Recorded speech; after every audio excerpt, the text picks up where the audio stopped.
संसद के मानसून सत्र का चौथा दिन पेपर लीक को लेकर विपक्ष का हंगामा। धर्मेंद्र प्रधान के इस्तीफे की मांग पर अड़ा विपक्ष।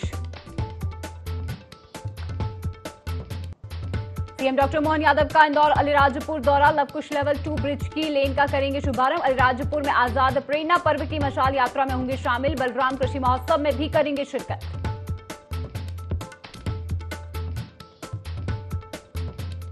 छत्तीसगढ़ में कांग्रेस नेताओं पर एफआईआर से गरमाई सियासत। बीजेपी पर हमलावर कांग्रेस, प्रशासन से निष्पक्ष कार्रवाई की मांग।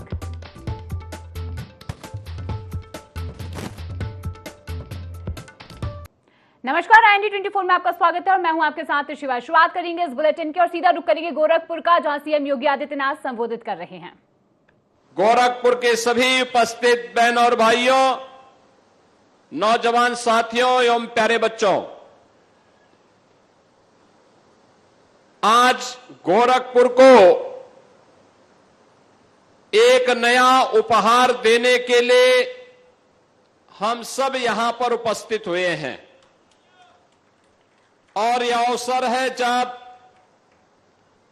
ट्रांसपोर्ट नगर से पैडलेगंज 6 लेन के इस फ्लाईओवर और इसी फ्लाईओवर का देवरिया बाईपास की ओर 4 लेन के इस कार्य के कंप्लीट होने के अवसर पर, पूर्ण होने के अवसर पर इसका लोकार्पण हो रहा है।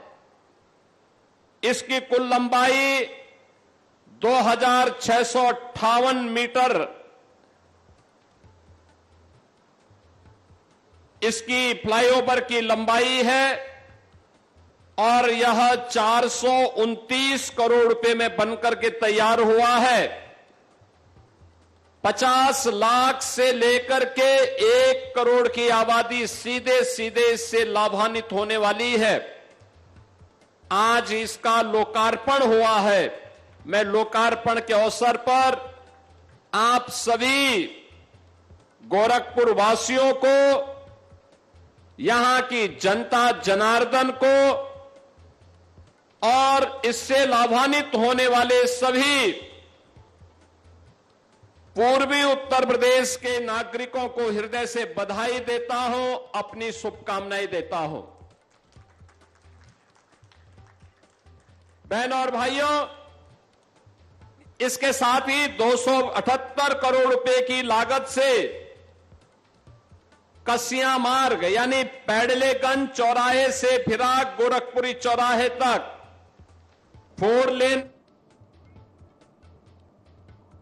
और अब खबरों में आगे बढ़ेंगे। बड़ी खबर आजमगढ़ से, जहां निजामाबाद में सपा के वरिष्ठ विधायक आलम बदी आजमी का निधन हुआ। आपको बता दें कि लंबी बीमारी के बाद 92 वर्ष की उम्र में अंतिम सांस ली है। जहां निधन की खबर से अब सपा कार्यकर्ताओं में शोक की लहर देखने को मिल रही है। समर्थकों और क्षेत्रवासियों ने गहरा दुख जताया है और विभिन्न राजनीतिक दलों के नेताओं ने श्रद्धांजलि भी अर्पित की है। सामाजिक संगठनों ने भी उनके निधन पर शोक व्यक्त किया है। आजमी के निधन से क्षेत्र की राजनीति में अब शोक का माहौल देखने को मिल रहा है। तो आपको बता दें बड़ी खबर आजमगढ़ से, जहां निजामाबाद से सपा के वरिष्ठ विधायक आलम बदी आजमी का निधन हो गया है और लंबी बीमारी के बाद 92 वर्ष की उम्र में अंतिम सांस ली है। निधन की खबर से सपा कार्यकर्ताओं में शोक की लहर है। जो आपको बता दें कि समर्थकों और क्षेत्रवासियों ने गहरा दुख भी जताया है। विभिन्न राजनीतिक दलों के नेताओं ने श्रद्धांजलि अर्पित की है। तो सामाजिक संगठनों ने भी उनके निधन पर शोक व्यक्त किया है और अब आजमी के निधन से क्षेत्र की राजनीति में शोक का माहौल अब देखने को मिल रहा है। तो समर्थकों और क्षेत्रवासियों ने दुख जताया, जहां क्षेत्र की राजनीति में एक बड़ा भूचाल इसे माना जा रहा है। विभिन्न राजनीतिक दलों के नेताओं ने श्रद्धांजलि दी है। सामाजिक संगठनों ने भी उनके निधन पर शोक व्यक्त किया है और साथ ही साथ आजमी के निधन से क्षेत्र की राजनीति में शोक का माहौल देखने को मिल रहा है। तो आपको बता दें कि आजमगढ़ में जहां निजामाबाद से सपा के वरिष्ठ विधायक आलम बदी आजमी का निधन हुआ, लंबी बीमारी के बाद उन्होंने अंतिम सांस ली। और अब एटा से बड़ी खबर, जहां पुलिस और बदमाश की मुठभेड़ देखने को मिली है। चेकिंग के दौरान बदमाश ने पुलिस पर फायरिंग की। आपको बता दें कि जवाबी कार्रवाई में आरोपी के पैर में गोली लगी। लूटकांड का वांछित आरोपी सौरभ उर्फ छोटू गिरफ्तार किया गया है। एक साथी अंधेरे का फायदा उठाकर मौके से फरार हो गया। तो वहीं आरोपी से तमंचा, कारतूस, चोरी की बाइक बरामद की गई है और लूटे गए 2 मोबाइल फोन और 4,500 नकद भी बरामद किए जा चुके हैं। साथ ही साथ आरोपी पर लूट, गैंगस्टर और आर्म्स एक्ट समेत कई केस दर्ज हैं। फरार आरोपी की तलाश में पुलिस की दबिश लगातार जारी है। तो एटा से बड़ी खबर है, जहां पुलिस और बदमाश की बड़ी मुठभेड़ देखने को मिली। चेकिंग के दौरान बदमाश ने पुलिस पर फायरिंग की और जवाबी कार्रवाई में आरोपी के पैर में भी गोली लगी है। जहां साथ ही साथ फरार आरोपी की तलाश फिलहाल की जा रही है। एक आरोपी जो कि अंधेरे का फायदा उठाकर मौके से फरार हो गया, लेकिन पुलिस लगातार प्रयास कर रही है। आरोपी को ढूंढने का प्रयास किया जा रहा है और एक आरोपी को पैर में गोली लगी है। जवाबी कार्रवाई के दौरान ये गोली लगी। लूटकांड का वांछित आरोपी सौरभ उर्फ छोटू गिरफ्तार किया गया। चलिए इसी पर और अधिक जानकारी के हमारे साथ सुनील जुड़ चुके हैं। सुनील, देखिए, पुलिस और बदमाश के बीच बड़ी मुठभेड़ की खबर सामने आ रही है, क्या कुछ जानकारी है? चेकिंग के दौरान पुलिस और जवाबी फायरिंग की बदमाश द्वारा फायरिंग की गई। लूट का वांछित आरोपी सौरभ उर्फ छोटू गिरफ्तार। एक साथी अंधेरे का फायदा उठाकर फरार हो गया। वहीं मौके पर पहुंची पुलिस एक को दबोच लिया और 2 घायल हो गया है। बिल्कुल, देखिए, एक बड़ी कार्रवाई इसलिए भी मानी जा रही है क्योंकि इससे पहले भी आरोपी कई चीजों में संलिप्त थे और इसके साथ ही साथ अगर आप देखें तो अभी भी फिलहाल एक आरोपी जो है वो फरार है। तो क्या लगता है कि इस आरोपी को कब तक गिरफ्तार किया जा सकता है और जिस तरीके की गतिविधियां बढ़ती नजर आ रही हैं उस पर अब लगाम कसी जा सकती है? सुनील जी, पुलिस का कहना है कि वो उसकी भी जल्दी गिरफ्तारी की जाएगी और उसकी छानबीन जारी है। ठीक है सुनील, तमाम जानकारी के लिए आपका धन्यवाद।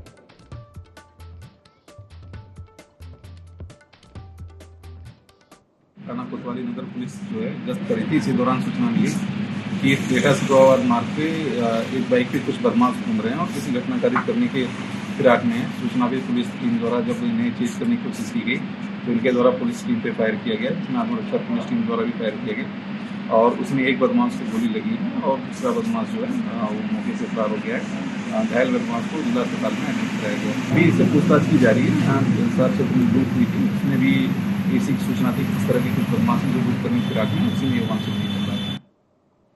रायपुर में 12 कांग्रेस नेताओं पर एफआईआर दर्ज की गई, जहां मामले में संचार प्रमुख सुशील आनंद शुक्ला का बड़ा बयान सामने आया है। बीजेपी ने कांग्रेस कार्यालय पर हमला बोला तो वही साफ तौर पर उन्होंने कहा कि घायल हमारे कार्यकर्ता हुए और एफआईआर भी हमारे कार्यकर्ताओं पर हुई है।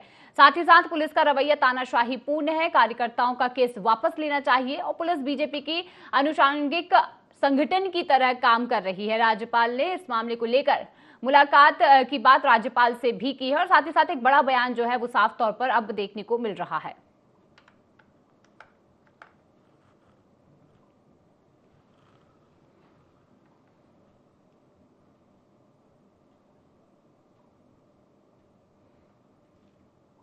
सरकार के इशारे पे, बल्कि पूरी सरकार के साथ भारतीय जनता पार्टी के लोगों ने कांग्रेस कार्यालय पे हमला बोला। कांग्रेस कार्यकर्ताओं के ऊपर पत्थर फेंके गए। पुलिस ने सरकार के दबाव में कांग्रेस कार्यकर्ताओं के ऊपर आंसू गैस के गोले छोड़े, लाठियों से प्रहार किया। घायल हमारे कार्यकर्ता हुए और रिपोर्ट भी हमारे कार्यकर्ताओं के खिलाफ लिखी गई है।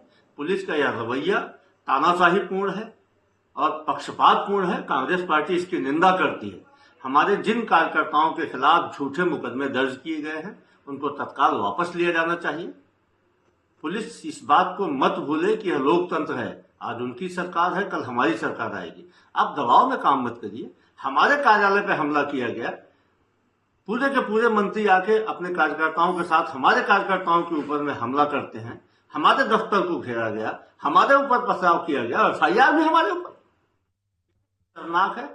पुलिस का यह चरित्र बताता है कि छत्तीसगढ़ की पुलिस अब भारतीय जनता पार्टी की अनुषांगिक संगठन बन चुकी है। कांग्रेस पार्टी इसको बर्दाश्त नहीं करेगी। हम राज्यपाल के पास जाएंगे, गुहार लगाएंगे, हम सारे विधिक रास्तों को अपनाएंगे और जो अन्याय हमारे कार्यकर्ताओं के साथ किया जा रहा है उसका हम कड़ा विरोध करते हैं। और रायपुर में 12 कांग्रेस नेताओं पर एफआईआर दर्ज हुई है, जहां टीआई की शिकायत पर यह एफआईआर दर्ज की गई। मामले में कांग्रेस ने बीजेपी पर निशाना साधा है। कांग्रेस के वरिष्ठ नेता प्रमोद दुबे का इस पर बयान सामने आया, जहां उन्होंने कहा कि भाजपा नेताओं ने जूते, चप्पल और पत्थर फेंके। कांग्रेस के नेताओं के खिलाफ ही एफआईआर दर्ज हुई है और ये फांसीवादी नीति है। कांग्रेस के दफ्तर में आकर मंत्रियों के द्वारा प्रदर्शन करना शोभा नहीं देता, तो वहीं सत्ता पक्ष होकर अपने गुंडों को लाकर कांग्रेस भवन में पत्थर फेंके गए। कांग्रेस नेताओं के ऊपर एफआईआर की आलोचना की जा रही है। तो आपको बता दें कि अब राजनीति गर्माती नजर आ रही है, जहां टीआई की शिकायत पर एफआईआर होने के बाद अब बयानबाजी का दौर शुरू हो चुका है।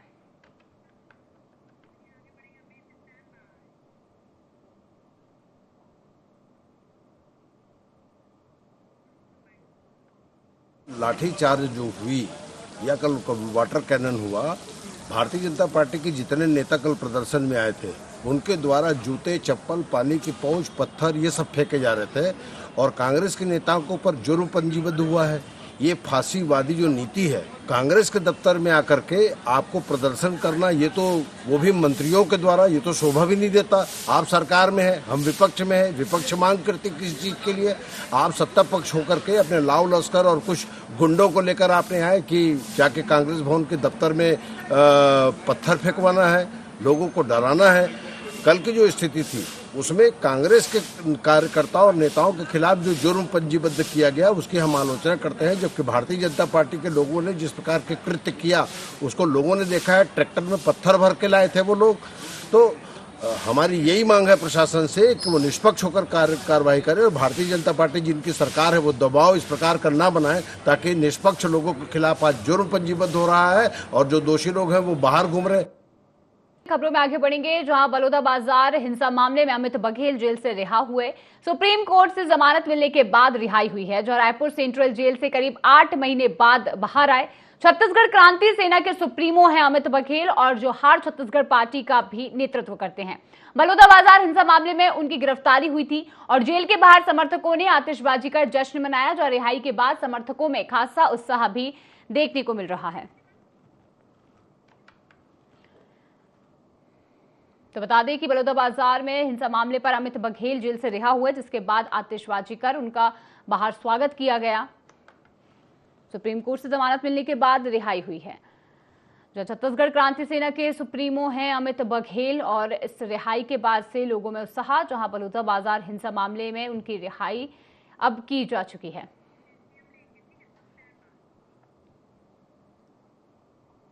मध्य प्रदेश विधानसभा के मानसून सत्र में समान नागरिक संहिता विधेयक पारित होने के साथ ही प्रदेश में यूसीसी लागू हो चुका है और इसके साथ मध्य प्रदेश यूसीसी लागू करने वाला देश का चौथा राज्य बन चुका है। मुख्यमंत्री डॉक्टर मोहन यादव ने कहा कि सरकार ने यूसीसी को लेकर व्यापक जनसंवाद किया और विभिन्न वर्गों से सुझाव भी लिए हैं। उन्होंने साफ तौर पर यह कहा कि इस विषय पर अमृत मंथन हुआ और मुस्लिम वर्ग ने भी इसका समर्थन किया है। मुख्यमंत्री ने कहा है कि यह कानून सभी नागरिकों के लिए समानता और न्याय की भावना पर आधारित है। वहीं उन्होंने कांग्रेस पर तुष्टीकरण की राजनीति करने का आरोप लगाते हुए कहा कि उनकी सरकार सभी वर्गों के हित को ध्यान में रखकर निर्णय ले रही है। सीएम डॉक्टर मोहन यादव से एक्सक्लूसिव चर्चा की है हमारे चैनल हेड नवीन पुरोहित ने। कुछ कर गुजरने के लिए मौसम नहीं मन चाहिए, साधन सभी जुट जाएंगे, संकल्प का धन चाहिए और फिर मोहन सा एक सम्मोहन चाहिए। तो सर आज सदन में दहाड़े एक विधान, एक निशान, एक प्रधान, यूसीसी अंततः मध्य प्रदेश में लागू हो गया, क्या कहें? हम सबका सौभाग्य आज़ादी के बाद वो अवसर आया आज मध्य प्रदेश की धरती पर जब हिंदू, मुस्लिम, सिख, ईसाई, पारसी सभी एक समान एक निगाह से देखा गया और सबके लिए एक कानून बनाने की बात आई जी। अब यूसीसी को आपने कहा कि इससे ये सबके लिए है, इसको हिंदू मुस्लिम मत करिए, इसको हेक्टिक मत बनाइए, इसको घृणा की दृष्टि से मत देखिए। और यह भी प्रश्न उठा कि ये अगर आरएसएस की पृष्ठभूमि से विचारधारा से है और अगर वो विचारधारा राष्ट्र की विचारधारा है तो कोई भी अच्छा विचार लेने में क्या परेशानी है? इतनी साफगोई से ये बात आज तक कोई किसी ने कही नहीं। मैं सहमत हूँ, हमको ये बात कहना ही पड़ेगी और कहना चाहिए भी। सही हमारे लिए आज का समय इस बात के लिए जाना जाता है कि जब अमृत काल की तरफ भारत बढ़ रहा है, माननीय मोदी जी के नेतृत्व में कई प्रकार के सुधार हो रहे हैं, तो ऐसे समय में हमको एकजुटता के लिए अलग अलग चश्मे से मुस्लिम तुष्टीकरण से नहीं बढ़ना पड़ेगा। हमको साफ सुथरी बात करते हुए, और मुझे इस बात का प्रसन्नता भी कि बड़े पैमाने पे जब हम जनता के बीच इस विषय को लेके गए, लगभग 3.5 करोड़ से ज़्यादा लोगों को संपर्क किया गया, 10 लाख से ज़्यादा सुझाव आए, 55 जिलों के अंदर ये स्पंदन हुआ, तो एक तरह से ये अमृत मंथन हुआ है। और उसका परिणाम रहा कि बड़े पैमाने पे मुस्लिम वर्ग ने भी सपोर्ट किया। 40% पुरुष, 76% महिलाओं ने, लगभग 80% महिलाओं ने इसका समर्थन करते हुए कहा कि हमारी ज़िंदगी के लिए इससे अच्छा अवसर कोई नहीं हो सकता। इसी का परिणाम है कि आज पूरे प्रदेश के अंदर आम समाज की तरह मुस्लिम समाज भी अपनी प्रतिक्रिया सकारात्मक दे रहा है। सर्वसम्मति से किया, आम सहमति से किया, आम सहमति बनाने की पूरी कवायद की गई, फिर उसे सदन में लाया गया, पर्याप्त समय दिया गया, बावजूद उसके कांग्रेस वही कह रही है कि नहीं, इस पर आम सहमति नहीं बनी, भरोसे में नहीं लिया गया। उनका भरोसा कैसे जागे सर? देखो, कांग्रेस ने हमेशा हिंदू मुस्लिम के बीच में विभाजन करते हुए मुस्लिम वोट बैंक को अपने ढंग से उपयोग किया है। जब मुस्लिम समाज के बीच में जागृति पहुंच रही है तो स्वाभाविक रूप से उनको अपना नुकसान नफा वोट बैंक की राजनीति कारण से करना पड़ रहा है। लेकिन ये भूल जाती कांग्रेस ने आज़ादी के पहले अंग्रेजों के काल में भी खिलाफत आंदोलन के समय मुसलमान को और हिंदू को जो अलग अलग नज़रिए से देखा, उसकी परिणति पाकिस्तान बनने के साथ हुई। भारत का बंटवारा हुआ है आज़ादी के समय, और दोबारा कांग्रेस ने आज़ादी के बाद फिर मुस्लिम वोट बैंक को अलग लेके चले, तो उसके कारण देश में दंगे होते थे, सांप्रदायिक दंगे होते थे। आज भगवान राम मंदिर जैसा मसले से लेकर के पूरे देश के अंदर आज हिंदू मुस्लिम का आनंद बहुत साला, तो ये परिणाम आ रहा है कि आपको अब इससे बाहर आना पड़ेगा। और कांग्रेस के कारण से देश भर में बहुत सिमटती जा रही है। देश के 80% राज्यों से कांग्रेस गायब हो गई। यूसीसी को अगर हिंदू मुस्लिम जैसे नैरो विजन में देखेंगे तो कहना ये उचित होगा कि ये न्याय नहीं है उसके साथ। इसमें जैसे अवैध संतान जैसा शब्द, लिव इन रिलेशनशिप, जो एक नया कल्चर डेवलप हुआ है, उसको कहीं ना कहीं ध्यान में रखा गया। बहुत सारी चीजें ध्यान में रखी गई। तो यूसीसी मध्य प्रदेश के लिए कैसा साबित होने वाला है? यूसीसी कई सारे चीजों के उत्तर लेके आ रहा है। एक तरह से ये लिव इन की जो आपने बात कही है, उसके अंदर की जो कठिनाइयां हैं या उसका दुरुपयोग जो होने की संभावना है, हमने कानून सम्मत तरीके से उसको भी सीमित कर दिया। तो एक विधान, एक निशान, एक प्रधान, और ऐसे ही होगा अभ्युदय मध्य प्रदेश महान। यूसीसी मध्य प्रदेश में लागू हो गया है और डॉक्टर मोहन यादव ने कहा है कि हम सबको साथ लेकर, सबके साथ और सबके विकास की अवधारणा में लगातार आगे बढ़ रहे हैं। IND 24 के लिए मैं नवीन पुरोहित सर, बहुत धन्यवाद, बहुत आभार। और खबरों में आगे बढ़ेंगे, जहां मध्य प्रदेश में बारिश का दौर अब जारी है। पिछले 48 घंटे में भोपाल में करीब 3 इंच बारिश दर्ज की जा चुकी है। बारिश से गर्मी और उमस से लोगों को भारी राहत भी मिली है। तो वहीं प्रदेश के उत्तरी और मध्य हिस्सों में मानसूनी ट्रफ सक्रिय है। दूसरे सिस्टम से नमी मिलने से बारिश का सिलसिला अब लगातार जारी है। अगले 24 से 48 घंटे में कई जिलों में भारी बारिश के आसार जताए जा रहे हैं। भोपाल समेत 50 जिलों के लिए येलो अलर्ट भी जारी किया गया। तो वहीं धार, खरगोन, बड़वानी और अलीराजपुर में ऑरेंज अलर्ट घोषित किया गया है। तो अब आपको बता दें कि मध्य प्रदेश में बारिश का दौर शुरू हो चुका है। लगातार बारिश दर्ज की जा रही है, जिससे ठंडक भी महसूस की जा रही है।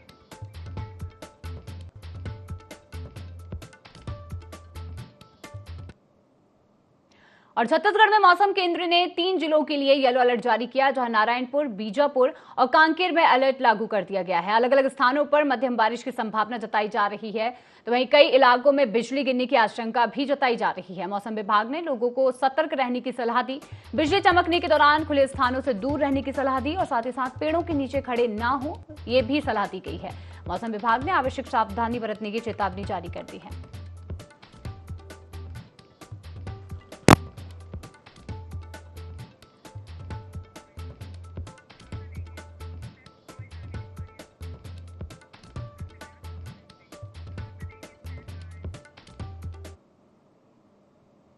और अशोकनगर में मोबाइल शॉप में चोरी का 24 घंटे में खुलासा हो गया। कोतवाली पुलिस ने शातिर चोर को बीना से गिरफ्तार किया। आरोपी संदीप उर्फ संजीव यादव पुलिस की गिरफ्त में है। सीसीटीवी फुटेज में पूरी चोरी की वारदात कैद हुई थी। बता दें कि पुलिस ने तकनीकी साक्ष्य और मुखबिर की मदद से कार्रवाई के आरोपी को गिरफ्तार कर लिया है और आरोपी से करीब 80,000 रुपए के मोबाइल बरामद हुए हैं। जहां आपको बता दें कि बरामदगी में 2 आईफोन, 1 सैमसंग और 1 लावा मोबाइल शामिल है। आरोपी को कोर्ट में पेश कर पुलिस रिमांड पर लिया गया है।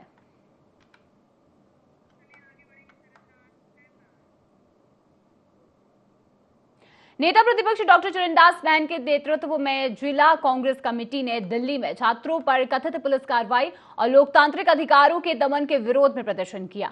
कांग्रेस कार्यकर्ताओं ने केंद्र सरकार के खिलाफ नारेबाजी करते हुए छात्रों के समर्थन में अपनी एकजुटता जताई। साथ ही साथ प्रदर्शन में जिला कांग्रेस कमेटी, शहर एवं ग्रामीण कांग्रेस, युवा कांग्रेस, एनएसयूआई, महिला कांग्रेस, सेवा दल, किसान कांग्रेस, पिछड़ा वर्ग कांग्रेस, अनुसूचित जाति विभाग और अल्पसंख्यक विभाग सहित विभिन्न प्रकोष्ठों और अग्रिम संगठनों के पदाधिकारी और कार्यकर्ता बड़ी संख्या में शामिल हुए। कांग्रेस नेताओं ने छात्रों के लिए लोकतांत्रिक अधिकारों की रक्षा की मांग करते हुए केंद्र सरकार की नीतियों का विरोध दर्ज कराया। तो कोरबा में जहां कांग्रेस का जोरदार प्रदर्शन नजर आ रहा है।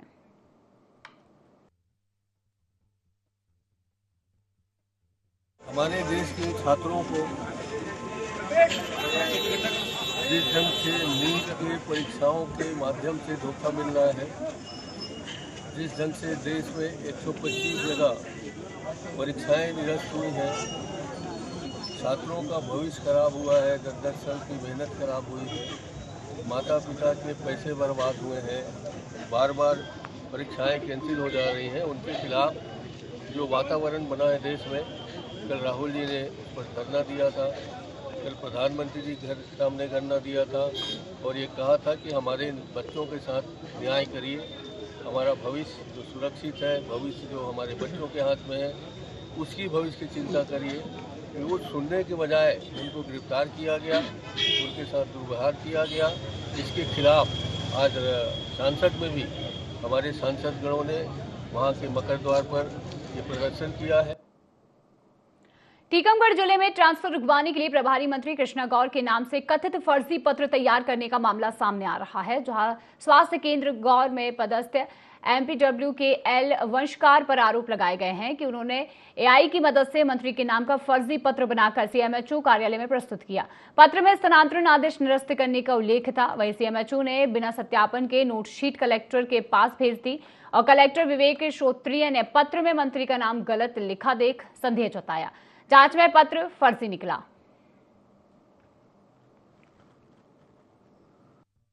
विगत दिनों जब ट्रांसफर पॉलिसी के अंतर्गत जो ट्रांसफर हुए थे उसमें से एक एमपीडब्ल्यू है, उनके द्वारा हाईकोर्ट में अभ्यावेदन लगाया गया था और निर्देश प्राप्त हुए थे कि उनको सुना जाए।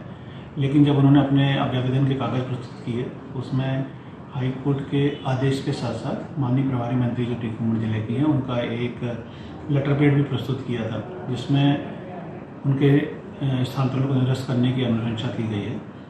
जब हमने उसको गौर से देखा तो उसमें ये ज्ञात हुआ कि ये लेटर पैड जो है वो फर्जी है, एआई के माध्यम से बनाया गया है, क्योंकि उसमें अनेक त्रुटियाँ थी। जब ये मेरे संज्ञान में ये बात आई तो जो संबंधित एमपीडब्ल्यू हैं, चूँकि मामला गंभीर था, उनको निलंबित किया गया है और सीएमएचओ को निर्देश किया गया है कि उसकी जाँच के साथ साथ इस बात की भी जाँच करें कि ये क्या कार्रवाई उनके द्वारा स्वयं के स्तर से की गई या फिर कहीं कोई और इसमें सक्रिय हैं। तो ये सारी जांच जो है हमारे जिले में की जाएगी और जो भी नियमानुसार अगली कार्रवाई है वो किया जाएगी। और इस खास बुलेटिन में फिलहाल इतना ही। और भी खास खबरों के लिए देखते रहें IND24। नमस्कार।